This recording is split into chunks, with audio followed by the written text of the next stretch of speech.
Madam ভাই আমাকে 1 minute সময় দেওয়া যাবে স্পিকার মহোদয়? ভাইটাই বলবেন না। আমার মাননীয় মাননীয় স্পিকার, আমার এলাকার চা শ্রমিকের জীবনমান অত্যন্ত নিম্ন। আপনি যে মজুরি তারা পায় এটা দিয়ে সংসার চলার কোনো অবস্থায় সম্ভব না।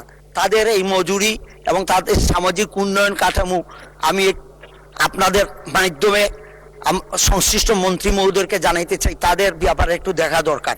এইবার তারা আমাদের জনাব তারেক রহমান সাহেব যখন মৌলভীবাজার গিয়েছিলেন, ম্যাডাম ভাই আমাকে 1 মিনিট সময় দেওয়া যাবে স্পিকার মহোদয়? মাননীয় স্পিকার আমাকে 1 মিনিট সময় দিন। ভাই বলেছেন যখন তথ্য দিতে হবে 1 মিনিট সময়, বলেন 1 মিনিট।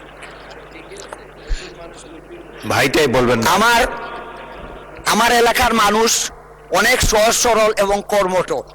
জনাব তারেক রহমান সাহেব যখন আমাদের মৌলভীবাজারে গিয়ে বলেছিলেন, তখন তারা উনার কথা মননে লালন করে বিপুল ভোটের মাধ্যমে আমাদের মৌলভীবাজারের 4টা আসনকেই তারা পাশ করিয়েছে। এই জন্য আমরা তাদের কাছে ঋণী। আমি চাই চা জনগোষ্ঠীর উন্নয়ন হোক এবং নিগোষ্ঠীর উন্নয়ন হোক। আমাদের এলাকা পিছিয়ে পড়া এলাকা, 55 বছর আওয়ামী লীগ শাসন করছে, কোনোদিন বিএনপি এখানে ক্ষমতায় যাইতে পারে নাই।